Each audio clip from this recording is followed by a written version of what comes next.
वालेकुम।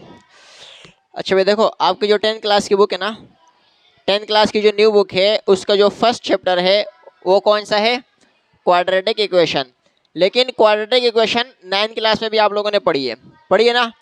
अभी हम थोड़ा सा उस 9th क्लास तक हमने जो पढ़ा है ना उसको थोड़ा सा रिवाइज करते हैं, ठीक है। फिर उसके बाद जो 10th क्लास में है वो उसके आगे से है। अभी इस वजह से बता रहा हूँ क्योंकि 9th क्लास में पढ़े हुए थोड़ा टाइम हो गया है ना, तो अभी 9th क्लास में जितना पढ़ा है उसको थोड़ा सा हम क्या करते हैं, रिवाइज करते हैं, ठीक है। देखो, हमें पता है क्वाड्रेटिक इक्वेशन क्या होती है। क्वाड्रेटिक इक्वेशन एक ऐसी इक्वेशन होती है जिसकी हाईएस्ट पावर कितनी होती है? 2 होती है। हाईएस्ट पावर कितनी होती है? हाईएस्ट पावर कितनी होती है? 2 होती है, ठीक है। एक ऐसी इक्वेशन जिसके अंदर सबसे बड़ी जो पावर, जैसे फॉर एग्जांपल देखो ये एक इक्वेशन है 9x की पावर 4 प्लस 3x की पावर 3 माइनस 7x की power 2 minus 5 is equal to 0। क्या ये क्वाड्रेटिक इक्वेशन है? ये क्वाड्रेटिक इक्वेशन नहीं है। क्यों नहीं है? क्योंकि इसकी सबसे बड़ी पावर कितनी है? 2 3 4। सबसे बड़ी पावर कितनी है? ये पावर है ना, किसकी पावर? वेरिएबल की पावर, यानी कि जो एक्स वाई जेड होता है ना इक्वेशन में, उसकी जो सबसे बड़ी पावर होती है, क्या वो बड़ी पावर 2 है? नहीं। कितनी है? 4 है। तो क्या ये क्वाड्रेटिक इक्वेशन नहीं है। क्वाड्रेटिक इक्वेशन, क्वाड का मतलब 2 होता है। क्वाड का मतलब क्या होता है? 2 होता है। क्वाड्रेटिक इक्वेशन एक ऐसी इक्वेशन होती है जिसकी सबसे हाईएस्ट पावर कितनी होती है? 2 होती है। फॉर एग्जाम्पल देखो, यहाँ पर एक इक्वेशन लिखी हुई है 5x minus 9x square minus plus 5 is equal to 0। क्या ये क्वाड्रेटिक इक्वेशन है? क्योंकि इसकी जो सबसे हाईएस्ट पावर है वो कितनी है? 2 है। तो क्वाड्रेटिक इक्वेशन क्या होता है? एक ऐसी इक्वेशन जिसकी जो हाईएस्ट पावर होती है वो कितनी होनी चाहिए? 2 होनी चाहिए। देखो एक और इक्वेशन है 9y square plus 7y plus 6 is equal to 0। इसकी हाईएस्ट पावर कितनी है? 2 है। तो ये भी क्या है? एक क्वाड्रेटिक इक्वेशन है, ठीक है। तो क्वाड्रेटिक इक्वेशन क्या होती है? एक ऐसी इक्वेशन जिसकी जो हाईएस्ट पावर है वो कितनी हो? 2 हो। तो वो क्या कहलाती है? क्वाड्रेटिक इक्वेशन कहलाती है, ठीक है। अच्छा, फिर हमने पढ़ा था क्वाड्रेटिक इक्वेशन की स्टैंडर्ड फॉर्म क्या होती है। क्वाड्रेटिक इक्वेशन की स्टैंडर्ड फॉर्म क्या होती है? तो क्वाड्रेटिक इक्वेशन की स्टैंडर्ड फॉर्म होती है ax square plus bx plus c is equal to 0। ये क्या होती है हमारे पास? स्टैंडर्ड फॉर्म होती है किसकी? स्टैंडर्ड फॉर्म ऑफ QE लिख रहा हूं, इसका मतलब क्या है? Quadratic equation. ये लिख लो अपने पास, फिर आपसे पूछेंगे MCQs वगैरह में पूछ सकते हैं। तो ये क्या है? ये standard form of quadratic equation है, ठीक है। इसमें जो ये A B और C है, ये क्या है? A B C क्या होंगे? A B C ये नंबर होंगे। क्या होंगे? कोई नंबर्स होंगे। क्या होंगे? कोई नंबर्स होंगे, ठीक है। A B और C क्या होंगे? इसमें कोई ना कोई नंबर होंगे, ठीक है। अच्छा, कोई एक नंबर बताओ। जैसे फॉर एग्जांपल A की जगह A की वैल्यू हमने रख दी 9, B की वैल्यू हमने रख दी 6, C की वैल्यू हमने रख दी -7, ठीक है। तो इसमें पुट करो। देखो A की जगह हमने क्या पुट करना है? 9 और एक्स स्क्वायर, फिर प्लस B की जगह क्या पुट करना है? 6x, फिर C की जगह हमने क्या पुट करना है? -7 इज इक्वल टू 0। अब देखो ये क्या बन गई? ये समझो ये एक सवाल बन गया, इसको सॉल्व करना पड़ेगा। इसी तरह ABC की वैल्यू चेंज करते जाएंगे, सवाल क्या होता जाएगा? चेंज होता जाएगा, ठीक है। अच्छा, इसमें ABC है क्या? जो A है, A वो क्या होता है? वो होता है coefficient of x square. A क्या होता है? Coefficient of x square. B क्या होता है? Coefficient of x. कोफिशिएंट की स्पेलिंग सही कर लेना, कोफिशिएंट ऑफ एक्स। और C क्या होता है? कांस्टेंट होता है। क्या होता है? कांस्टेंट, ठीक है। देखो फॉर एग्जांपल यहां पर ना एक इक्वेशन लिखी हुई है, यहां पर एक इक्वेशन लिखी हुई है 5x square minus 7x plus 6 is equal to 0, ठीक है। तो A क्या है इसमें? Coefficient of x square. X square के साथ यहां जो नंबर है वो क्या है? वो A है, यानी कि एक्स स्क्वायर के साथ ये जो नंबर है ये क्या है? ये A है। B क्या है? B क्या कहलाता है? Coefficient of x. तो एक्स ये रहा, x के साथ यहाँ जो नंबर है वो क्या कहलाएगा, 7। लेकिन देखो ये -7 है ना, तो माइनस का नंबर लेना है और प्लस होगा तो नहीं लेंगे। और c क्या है, c कांस्टेंट। कांस्टेंट क्या होता है, कांस्टेंट वो होता है जिसके साथ x y z नहीं होता। देखो जैसे ये क्या है, ये एक वेरिएबल है और ये क्या है, ये कोफिशिएंट है। तो वेरिएबल के साथ जो नंबर लगा हुआ हो उसे क्या कहते हैं, कोफिशिएंट कहते हैं। और सिर्फ जो नंबर हो उसे क्या कहते हैं, कांस्टेंट कहते हैं। ये बात समझ में आ गई। अच्छा, अब क्वाड्रेटिक इक्वेशन को सोल्व किस तरीके से करते हैं, उसके 3 तरीके थे। क्वाड्रेटिक इक्वेशन को ये लिख ले अपने पास, ये छोटी मोटी चीजें अपने पास लिख लो कहीं ना कहीं, ताकि ये बातें आप लोगों को बाद में याद रहें, ठीक है। अच्छा, अब फिर हमने इसको सोल्व करने के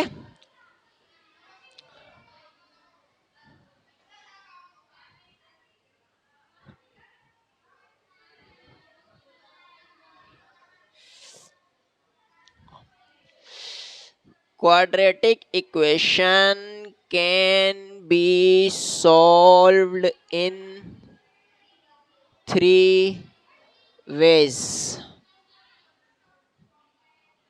ठीक है भाई। अच्छा, आप देखो मैंने लिखा है quadratic equation can be solved in 3 ways. Quadratic equation को 3 तरीकों से सॉल्व किया जा सकता है। कितने तरीकों से, 3 तरीकों से। पहला तरीका कौन सा है, क्या, फॉर्मूला, मतलब एक क्वाड्रेटिक, चलो नंबर वाइज कर लेते हैं। पहला तरीका कहलाता है फैक्टराइजेशन।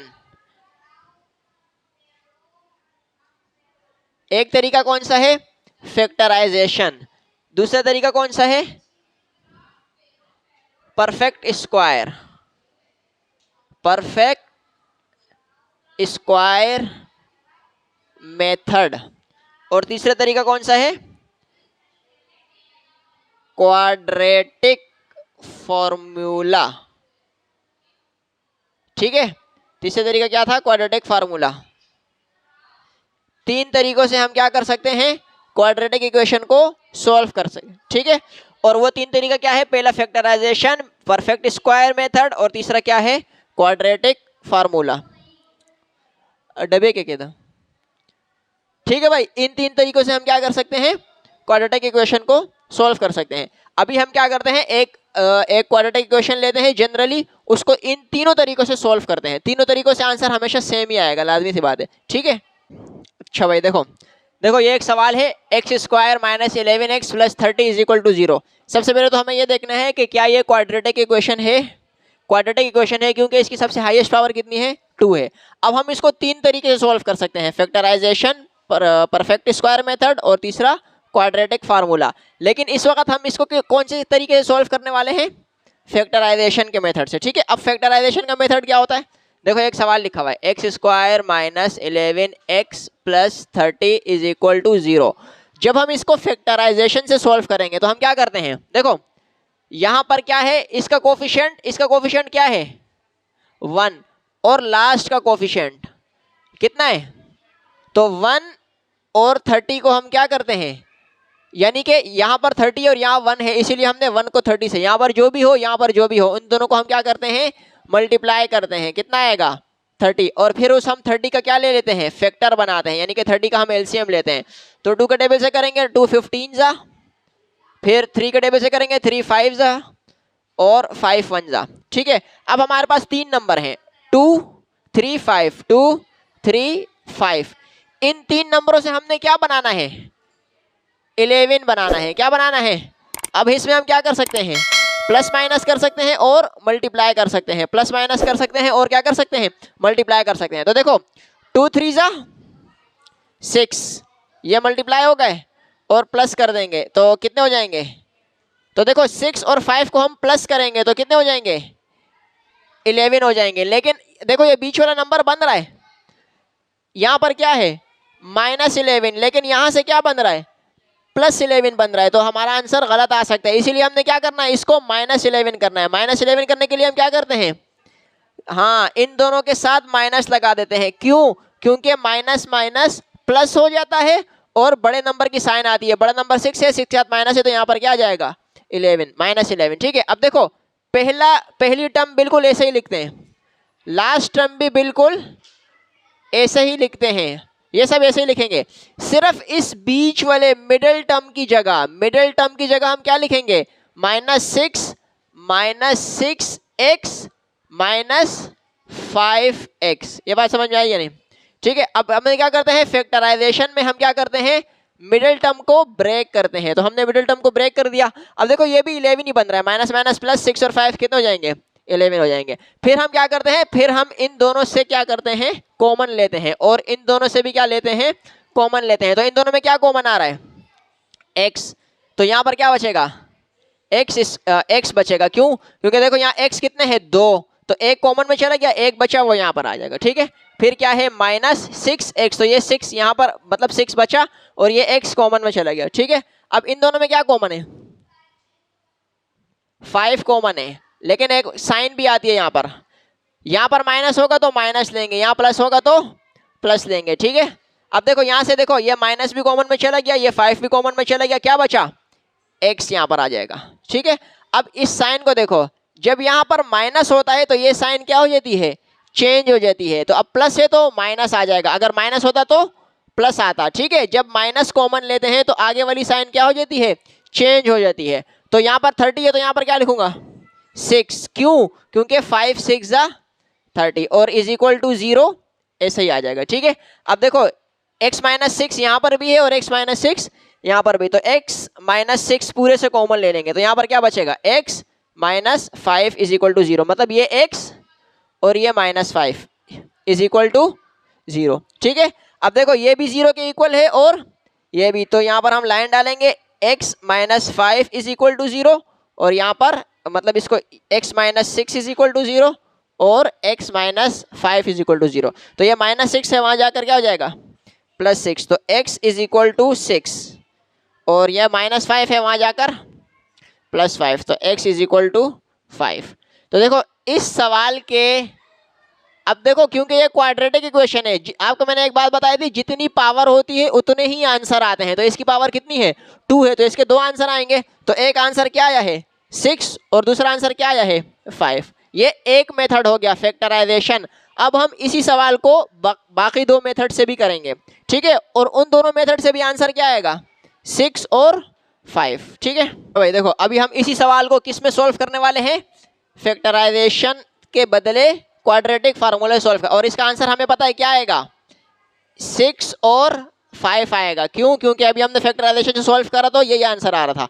ठीक है, अच्छा अब क्वाड्रेटिक फार्मूला से सॉल्व करेंगे ना, तो क्वाड्रेटिक फार्मूला के लिए हमें क्वाड्रेटिक फार्मूला पता होना चाहिए। तो क्वाड्रेटिक फार्मूला क्या होता है, x is equal to -b ± √4ac/2a। शाबाश। ठीक है, तो ये क्या होता है, हमारा क्वाड्रेटिक इक्वेशन फार्मूला होता है। देखो अब इसके अंदर एक a b c, ये a b c आ रहे हैं, क्या आ रहे हैं, तो हमें a b c के बदले नंबर पुट करने हैं। वो नंबर कहाँ से आएंगे, वो नंबर यहां से आएंगे। ठीक है, इसको हम यहां पर कंपेयर कराते हैं। तो इसको हम कंपेयर कराते हैं, देखो इसको हम कंपेयर कराते हैं। देखो x² यहां पर करा लेते हैं, x² -11x + 30 is equal to 0। इसको हम कंपेयर कराएंगे इसके साथ, ax² + bx + c is equal to 0। तो a की वैल्यू कितनी है, 1, b की वैल्यू -11, c की वैल्यू 30।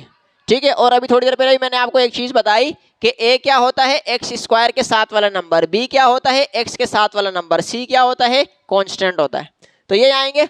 अब यहां पर इसमें हमने ba जो लिखा हुआ है इसके बदले क्या लिखना है, ये नंबर लिखने हैं। ठीक है, तो हम पुट करते हैं। देखो x इज इक्वल टू, ये माइनस फार्मूले का, और b की जगह क्या लिखेंगे, b की जगह हम लिखेंगे -11। ठीक है, फिर क्या है, प्लस माइनस, तो प्लस माइनस, फिर क्या लिखेंगे हम, √b² का मतलब क्या है, -11 का स्क्वायर। ठीक है, b² -4 की जगह 4, a की जगह 1, c की जगह 30।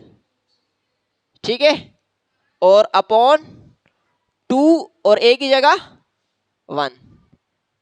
ठीक है, अच्छा जी, x is equal to, minus minus कितने हो जाएंगे, +11 प्लस माइनस अंडर रूट। अब देखो -11 का स्क्वायर है, देखो -11 का स्क्वायर का मतलब क्या है, -11 को मल्टीप्लाई करना है किसके साथ, -11 के साथ। तो 11 11 से कितने हो जाएंगे 121, लेकिन माइनस माइनस कितने हो जाएंगे प्लस हो जाएंगे। तो यानी कि इसका आंसर क्या आएगा प्लस का 121। ये जो माइनस है ये इस स्क्वायर से खत्म हो जाएगा, ठीक है। फिर क्या है माइनस, माइनस 4 1 जा 4 और 4 30 जा 4 3 जा 12 और 0 लगा देंगे तो 120 आ जाएगा, यही है। और अपॉन 2 1 जा 2, यहाँ तक कोई मसला, ठीक है। उसके बाद देखते हैं x इज इक्वल टू, देखो बाकी सब यही होगा 11 प्लस माइनस अंडर रूट 121 में से 120 जाएंगे तो 1 बचेगा और 2 1 जा 2, तो 1 का रूट क्या होता है, तो 11 प्लस माइनस 1 अपॉन 2। अच्छा एक और चीज देखो, देखो आपको एक चीज पता है, जब हम रूट से वैल्यू को निकालते हैं तो उसके साथ क्या आता है प्लस माइनस आता है, लेकिन यहाँ तो हमने प्लस माइनस नहीं लगाया। देखो ये जो प्लस माइनस लगा हुआ है ये वाला, ये तो यहाँ लगा हुआ है, हम इस 1 के बदले प्लस माइनस 1 क्यों नहीं लिख रहे, क्योंकि रूट पहले से लिखा हुआ था। हम प्लस माइनस कब लगाते हैं, जब खुद से रूट लेते हैं। जब हम क्या करते हैं खुद से रूट लेते हैं तो फिर हम क्या लगाते हैं प्लस माइनस लगाते हैं। लेकिन ये क्या हमने खुद से रूट लिया यहाँ पर, ये तो फार्मूले से पहले से लगा हुआ था फार्मूले में। तो जब फार्मूले में पहले से रूट लगा हो तो फिर हम प्लस माइनस नहीं लगाते। अच्छा इसके आगे से वहां से कर, अब देखो 11 प्लस माइनस 1 है तो इसका मतलब अब हमने इसको 2 मरतबा लिखना पड़ेगा। देखो इसको यहाँ पर कर देते हैं, इसको हम देखो x is equal to 11 plus 1 upon 2 लिख दिया एक मरतबा, ठीक है। और एक मरतबा हम इसको लिख देंगे, यहां पर लाइन डाल दो, x is equal to 11 minus 1 upon 2 लिख देंगे। समझ में आई, देखो यहां पर क्या लिखा हुआ है प्लस माइनस, तो एक मरतबा प्लस में लिख दिया और एक मरतबा माइनस में। तो x is equal to 11 plus 1 12 upon 2, तो 2 1 जा 2 2 6 जा 12, तो x इज इक्वल टू 6 और 11 माइनस 1 करेंगे तो कितना हो जाएगा 10 अपॉन 2, तो 2 1 जा 2 2 5 जा 10, तो x इज इक्वल टू 5। और जो कि हमें पहले से ही पता था कि इसके आंसर क्या आने वाले हैं 6 और 5 ही आने वाले हैं। समझ में आती है। तो इसी सवाल को हमने फैक्टराइजेशन के जरिए सोल्व किया तो भी क्या आंसर आया ये, और इसी सवाल को हमने क्वाड्रेटिक फार्मूले से सोल्व किया तो भी क्या आंसर आया यही।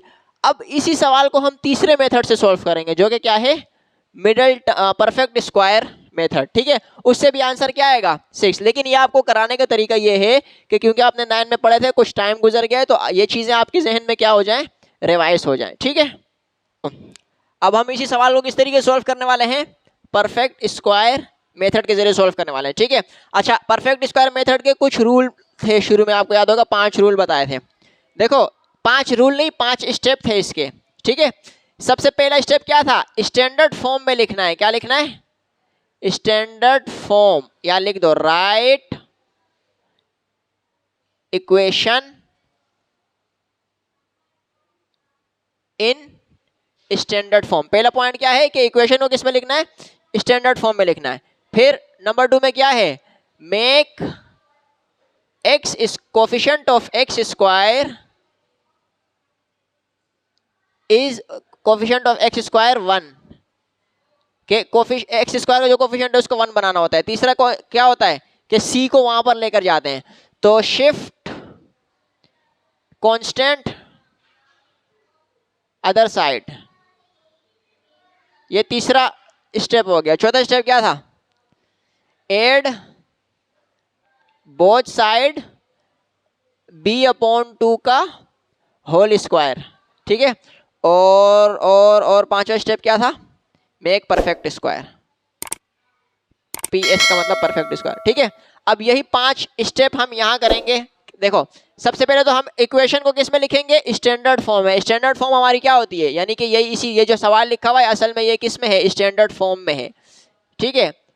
ये सवाल है स्टैंडर्ड फॉर्म का मतलब होता है ax square plus bx plus c is equal to 0, आखिर में इज इक्वल टू 0 आना चाहिए, और पहले x स्क्वायर आए फिर x आए फिर कांस्टेंट आए फिर इज इक्वल टू आए फिर 0 आए, ये स्टैंडर्ड फॉर्म है। तो हमारा सवाल पहले से स्टैंडर्ड फॉर्म में है, ठीक है। फिर दूसरा स्टेप क्या है make x coefficient of x square 1। अब देखो x स्क्वायर को यहाँ कोफिशिएंट है उसको क्या बनाना है 1, लेकिन यहाँ पहले से ही 1 है, ठीक है। अच्छा अगर ये 1 नहीं होता, फॉर एग्जांपल यहाँ पर होता 2 होता, यहाँ पर क्या होता, तो फिर हम क्या करते, 2 से डिवाइड करते, इसको भी 2 से डिवाइड करते, इसको भी 2 से डिवाइड करते, इसको भी 2 से डिवाइड करते। तो जब हम 2 से 2 को डिवाइड करते तो 2 से 2 कैंसिल हो जाता, 1 आ जाता। समझ में आ रही है ना। तो एक्स स्क्वायर के साथ जो भी नंबर होगा उसके उसमें हमने क्या करना है, उस नंबर से डिवाइड करना है। समझ में आती है।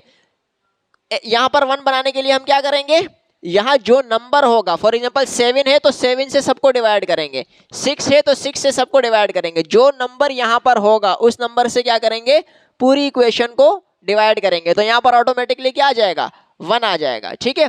तीसरा स्टेप क्या है, शिफ्ट कांस्टेंट अदर साइड। देखो अदर कांस्टेंट क्या है, ये इसको हमने कहां लेकर जाना है, इज इक्वल टू के उस तरफ से। देखो एक्स स्क्वायर माइनस 11x, अब ये -30 वहां जाकर क्या हो जाएगा, +30 हो जाएगा। अच्छा यहां पर +30 है तो ये वहां जाकर क्या हो जाएगा, -30 हो जाएगा, ठीक है। वहां जाकर क्या हो जाएगा, -30 हो जाएगा, ठीक है। फिर फोर्थ स्टेप क्या है, b/2 का होल स्क्वायर। ये काम आपने थोड़ा सा रफ में करना है। देखो ये इसमें b क्या है, 11, मतलब ये b है ना 11, इसको हमने क्या करना है, 11 को 2 से डिवाइड करना है और फिर इसका क्या लेना है, होल स्क्वायर, और इस चीज को ऐड करना है दोनों तरफ, ठीक है। तो यहां पर हम लिखेंगे ऐड 11/2 का whole square on both side. यहां तक समझ में आती है नहीं, ठीक है। यहां पर बीच में b जो भी होगा उसको किससे डिवाइड करेंगे, 2 से, और उसका क्या लेंगे, स्क्वायर, उस चीज को ऐड करेंगे यहां पर भी और वहां पर भी। देखो तो एक्स स्क्वायर माइनस 11x, अब यहां पर भी ऐड कर देंगे 11/2 का होल स्क्वायर, फिर इज इक्वल टू -30, और यहां पर भी प्लस कर देंगे 11/2 का होल स्क्वायर। ये बात समझ में आती है। देखो ये यहां पर लिखा हुआ है, यहां पर भी हमने ये चीज को ऐड कर दिया और यहां पर भी हमने क्या कर दिया, इस चीज को ऐड कर दिया। समझ में आती है।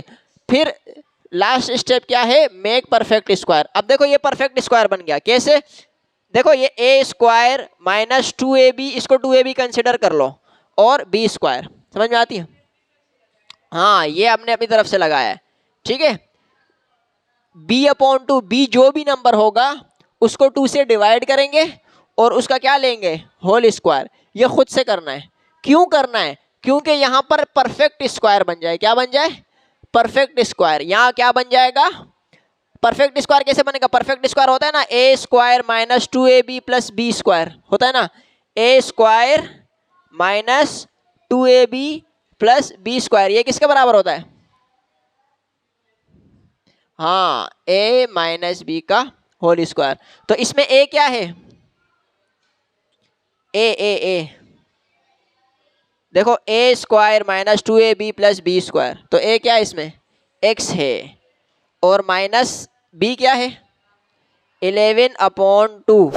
देखो ये क्या है, a square minus 2ab plus b square, तो ये b होगा ना, b स्क्वायर का मतलब ये क्या होगा, b होगा, ये b है b स्क्वायर। तो ये क्या बन जाएगा, x a माइनस b का होल स्क्वायर।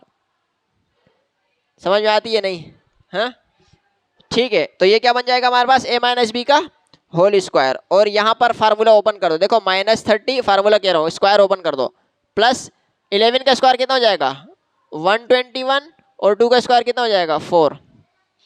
ये बात समझ में आई या नहीं, समझ में आती है।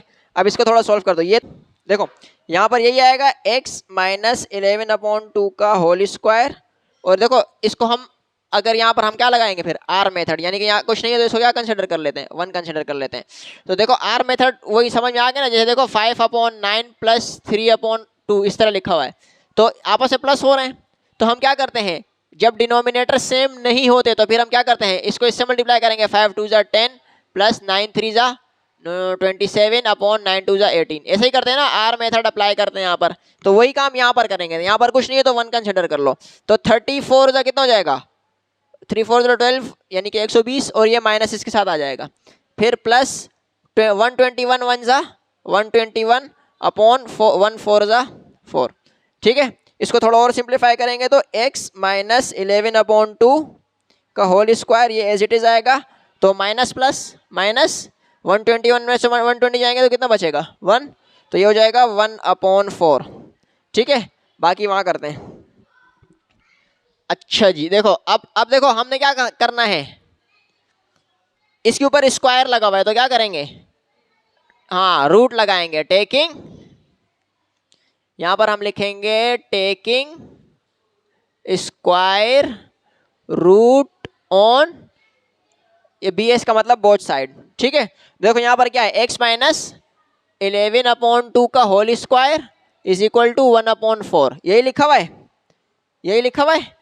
अब हमने क्या करना है, यहां पर भी रूट लगा देना है और यहां पर भी रूट लगा देना है। ये बात समझ में आती है कि square root on both side का मतलब है यहाँ भी रूट लगा दिया और वहां पर भी, तो यहाँ से स्क्वायर से रूट कैंसिल हो जाएगा, तो क्या बचेगा, x minus 11/2 is equal to 1 का रूट 1 होता है और 4 का रूट कितना होता है 2 होता है। लेकिन इसके साथ अब क्या आएगा, प्लस माइनस b आएगा। क्यों, क्योंकि हमने खुद से रूट लगाया था, जब खुद से रूट लगाते हैं तो प्लस माइनस लगाते हैं। ठीक है, अब देखो यहाँ पर भी क्या है प्लस माइनस, तो हम क्या करेंगे, x minus 11/2 is equal to 1/2, एक मरतबा प्लस में लिखेंगे और x minus 11/2 is equal to minus 1/2, एक मरतबा किस में लिखेंगे, माइनस में लिखेंगे। तो ये प्लस का है, वहां जाकर क्या हो जाएगा, देखो 1/2 प्लस 11/2, देखो ये माइनस का 11/2 था, इसको हम उठा के वहां ले गए तो प्लस का 11/2 हो गया।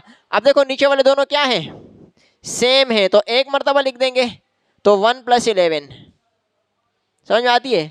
तो x और x इज इक्वल टू 11 + 1 कितने हो जाएंगे 12/2, तो 2 1 = 2, 2 6 = 12, तो x इज इक्वल टू 6। इसी तरह यहाँ पर देखो x is equal to minus 1/2, ये लिखा हुआ है। ठीक है, अब ये माइनस का 11/2 है, वहां जाकर कितना हो जाएगा, प्लस का 11/2 हो जाएगा। ठीक है, अब देखो ये दोनों सेम है, एक मरतबा लिख देंगे -1 + 11। ठीक है, और -1 प्लस माइनस 11 में से 1 जाएंगे तो कितना बचेंगे 10/2, तो 2 1 = 2, 2 5 = 10, तो x इज इक्वल टू 5। समझ में आई। तो ये 3 तरीके हैं क्वाड्रेटिक इक्वेशन को सॉल्व करने के। अभी जो आपकी 10 क्लास की बुक आएगी उसमें ये नहीं होगा, उसमें इसके आगे का कॉन्सेप्ट होगा। ठीक है, उसमें क्या होगा, उसमें रेडिकल में इक्वेशन गिवन होंगी, उसको पहले कन्वर्ट करना होगा क्वाड्रेटिक इक्वेशन में, उसके बाद सॉल्व करना होगा। ठीक है, तो ये 3 मेथड बिल्कुल बेसिक मेथड हैं जो कि आप लोगों को लाजमी आने चाहिए, हर हालत में आने चाहिए। ठीक है, 3 मेथड बिल्कुल बेसिक मेथड है, फैक्टराइजेशन, क्वाड्रेटिक फार्मूला और परफेक्ट स्क्वायर मेथड। ठीक है, तो इसको थोड़ा सा रिवाइज कर लेना और अभी जो मैं कुछ होमवर्क दे दूंगा वो प्रैक्टिस करोगे ना तो रिवाइज हो जाएंगे। ठीक है।